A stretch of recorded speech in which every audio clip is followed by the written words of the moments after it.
Iran के खिलाफ Israel के फाइटर जेट स्क्रैम्बल होने लगे हैं और उसके मिसाइल टारगेट्स को लॉक करने लगे हैं। नेतन्याहू ने वार कैबिनेट की बैठक के बाद हमले के प्लान पर जो मोहर लगाई है वो बेहद चौंकाने वाला है। नमस्कार, मैं हूं मधुरेंद्र कुमार और आप देख रहे हैं मेरे साथ रणनीति। और आज हम रणनीति में आपको इजराइल के उस प्लान से रूबरू कराने वाले हैं जो ईरान के लिए किसी कहर से कम नहीं। और ये हमला अगर सटीक हुआ और ईरान ने भी रिटेलिएट करने की कोशिश की तो समूचे मिडिल ईस्ट को जलाकर एक खाक कर सकता है। जिस तरह से इजराइल ने अपने प्लान को हरी झंडी दी है वो बेहद, हम कहें कि आज की तारीख में भीषण विध्वंस लाने वाला है, क्योंकि इजराइल के टारगेट पर ईरान के न्यूक्लियर प्लांट हैं और उसके अलावा यूरेनियम के वो खदान, वो भंडार, जहां पर इस वक्त इजराइल अपने टारगेट को लॉक कर चुका है। जो प्लान इजराइल ने बनाया है उसको एग्जीक्यूट करने के लिए इस वक्त मोसाद एक्शन में है और इंटेलिजेंस गैदरिंग की जा रही है। इंटेलिजेंस गैदरिंग के फाइनल स्टेज में इस वक्त जो है खास तौर पे उन ठिकानों को टारगेट करने की कोशिश की जा रही है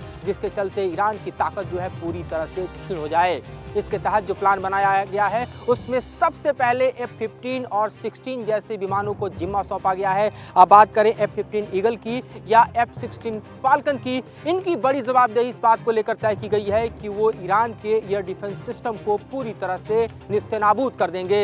इनकी लहर खास तौर पे F-15 और F-16 विमानों की जो लहर है वो ईरान के एयर डिफेंस सिस्टम के खिलाफ काम करेगी। और इसी बीच F-35 जैसे स्टील्थ फाइटर विमान जो हैं वो मोर्चा संभालेंगे और ईरान के जो आयुध भंडार हैं, ईरान के जो खास तौर पे न्यूक्लियर प्लांट्स हैं, उस पर F-35 जैसे जो फाइटर्स हैं वो बमबारी करेंगे। और ये बमबारी इतनी भयावह होगी क्योंकि खास तौर पे आप देखिए तो अमेरिका से आए हुए 5000 पाउंडर जो बम हैं, GBU-17 जैसे बम हैं, उनका प्रयोग जो है वो इजराइल करना चाहता है ईरान के खिलाफ ताकि ईरान को उठने का मौका ना मिले। इस बीच जब F-35 विमान 5000 पाउंडर के बम या 2000 पाउंडर के बम अलग अलग ठिकानों पर बरसा रहे होंगे और ईरान कोशिश करेगा कि अपने फाइटर जेट के साथ जो है वो इजराइल के फाइटर्स के साथ जो है मुकाबला करे, इसी बीच जो प्लानिंग है उसके मुताबिक इजराइल अपने जो क्रूज और बैलिस्टिक मिसाइल है उसका जखीरा ईरान के ऊपर बरसाना शुरू कर देगा। तो इससे आप समझ सकते हैं कि किस तरह के भयावह प्लानिंग को अंजाम देने की तैयारी इस वक्त इजराइल कर चुका है,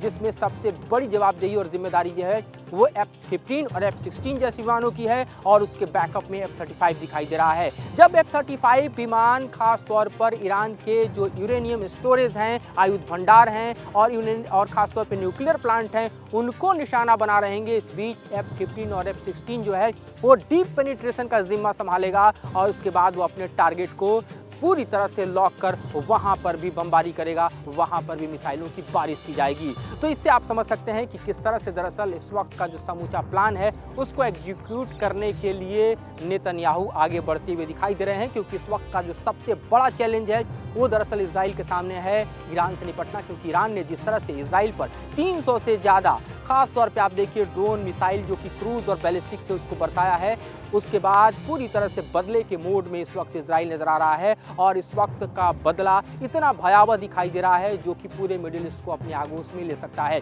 क्योंकि इजराइल अपने जो फाइटर्स को रूट देगा वो सीरिया के बॉर्डर से होते हुए आप देखिए तो टर्की और सऊदी को क्रॉस करके ईरान जाएंगे और इस बीच उनके सामने एक बड़ी चुनौती होगी कि इन बिटवीन के जो 3 देश हैं, यानी अगर आप सीरिया की बात करें, टर्की की बात करें, सऊदी की बात करें, उनको दरअसल चकमा देना, तो इसके लिए भी दरअसल उसके रडार इक्विप्ड होंगे। एक तरह की एयर स्ट्राइक को अंजाम देने की तैयारी जो है वो इजराइल कर रहा है। इस बीच जो है सऊदी और टर्की भी चौकन्ना है, लिहाजा यहाँ पर भी युद्ध के हालात जो है पैदा हो सकते हैं। अगर टर्की या फिर सऊदी जो है वो किसी तरह से इजराइल के मूव को इंटरप्ट करने की कोशिश करते हैं तो यहाँ भी खतरे की घंटी बजती हुई नजर आ रही है। तो ये समूचा जो एक तरह से देखा जाए जलजला वो आने की तैयारी में है और अमेरिका हम देखें तो एक तरफ जो है वो युद्ध की शांति और दूसरी तरफ इजराइल को फुल सपोर्ट देने की बात कर रहा है। इससे ऐसा लगता है कि युद्ध भड़कने वाला है। अभी जो रिपोर्ट्स हमारे पास आई है उसमें कुछ और भी चौंकाने वाले खुलासे हैं जो कि हमें दिखाई दे रहे हैं और उसमें हमें पता चल रहा है कि खास तौर पे आप देखिए तो जो ईरान के टारगेट्स जो इजराइल सेट कर रहा है उसमें हम देख रहे हैं कि उसके जो न्यूक्लियर पावर प्लांट्स हैं, जिसमें आप बुशहर न्यूक्लियर पावर प्लांट की बात कर सकते हैं, गाचिन और नातान जैसे जो यूरेनियम स्टोरेज है उसकी बात कर सकते हैं। इसके अलावा कुछ और हिस्से जो है वो आए हैं जो बैलिस्टिक और क्रूज मिसाइल के उसके टारगेट पर दिखाई दे रहे हैं, वो है फॉर्दो और नातांज। यहाँ के भी न्यूक्लियर पावर प्लांट को जो है वो टारगेट करने की कोशिश की जाएगी ताकि ईरान को पूरी तरह से अंधेरे में डुबा दिया जाए और उसके बाद इस तरह का धारदार हमला किया जाए ताकि ईरान फिर से उठ न पाए, रिटेलिएट न कर पाए।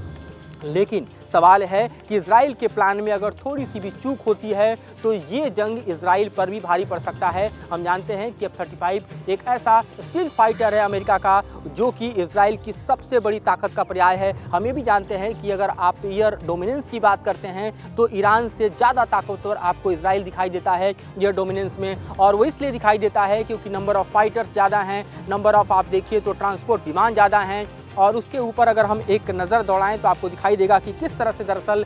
ईरान से ज़्यादा इजराइल की वायुसेना ताकतवर दिखाई देती है, क्योंकि ईरान की वायुसेना के पास महज 551 एयरक्राफ्ट रिजर्व में हैं, जबकि आप देखिए तो एक्टिव एयरक्राफ्ट की संख्या ईरान के पास महज 358 है। वहीं इजराइल के पास आप देखिए तो 612 रिजर्व में फाइटर्स हैं और 490 एक्टिव एयरक्राफ्ट हैं। तो आप समझ सकते हैं कि किस तरह से दोनों के बैलेंस के बीच जो है एक गैप आपको दिखाई देता है। इसके साथ ही आप देखिए तो ईरान के पास जो एयरक्राफ्ट हैं उसमें फाइटर की संख्या लगभग 186 है जो कि एक्टिव दिखाई दे रहे हैं, और 121 जो फाइटर्स हैं वो कभी भी हमले के लिए तैयार खड़े हैं। ये इजराइल स्क्रैम्बल करता हुआ दिखाई दे रहा है। इस बीच आप देखिए कि कॉम्बैट रेडी एयरक्राफ्ट जो हैं वो भी लगभग 139 से लेकर 193 के बीच दिखाई दे रहे हैं। तो इस मामले आप देखिए तो साफ तौर पर दिख रहा है कि किस तरह से इजराइल और ईरान के बीच एक बिग बैलेंस जो है उसका गैप दिखाई देता है। अगर ट्रांसपोर्ट विमानों की बात करें तो ईरान के पास 86 ट्रांसपोर्ट विमान हैं जिनमें 56 एक्टिव हैं, और इजराइल के पास 12 हैं जिसमें 10 एक्टिव सर्विस में हैं, 2 स्टॉक में हैं। ईरान के पास 102 ट्रेनर हैं, इजराइल के पास 155 ट्रेनर हैं, और इस तरह से यहाँ भी एक डीप गैप दिखाई देता है। और हेलीकॉप्टर्स की बात करें तो ईरान के पास 129 हेलीकॉप्टर्स हैं जिसमें 84 से 85 लगभग रेडी मोड में है, जबकि इजराइल के पास 146 हेलीकॉप्टर हैं जिसमें से 117 एक्टिव मोड में हैं और अटैक के लिए तैयार नजर आ रहे हैं। तो एक बड़ा गैप हमको इसमें दरअसल यहाँ भी एयर डोमिनेंस में दिखाई दे रहा है। लेकिन सबसे बड़ी ताकत का अगर पर्याय कुछ बनेगा तो F-35 स्टील्थ बनेगा, जो कि दुनिया के सबसे बेहतरीन हम कर सकते हैं कि फाइटर एयरक्राफ्ट में से एक है। और इसी F-35 पे हमने देखा था कि किस तरह से गोलान हाइट्स से उसने दमिश्क में ईरान के कॉन्सुलेट को टारगेट किया था, जिसमें ईरान के टॉप कमांडर जहीदी की मौत हुई थी और उसके साथ साथ 2 अन्य टॉप कमांडर भी मारे गए थे। कुल 13 लोग मारे गए थे, और उसके बाद से ही बौखलाया हुआ ईरान जो है इजराइल से बदले की आग में जल रहा था। जिसके बाद हमने देखा कि किस तरह से 14 तारीख को तड़के सुबह भारतीय समय अनुसार ईरान ने लगभग 300 मिसाइल और साथ ही ड्रोन का जखीरा जो है वो इजराइल पर बरसाया। ये और बात है कि इजराइल पहले से मुस्तैद था, यूएस इंटेलिजेंस उसके साथ था। साथ ही हमने देखा कि जॉर्डन जैसे देश और यूके जैसे देशों ने इजराइल का साथ दिया और उन्होंने पूरी तरह से जो ईरान के हमले हैं उसको निस्तेनाबूद करने में बड़ी सफलता पाई। चूँकि हम जानते हैं कि इजराइल के पास टॉप क्लास की एयर डिफेंस सिस्टम है,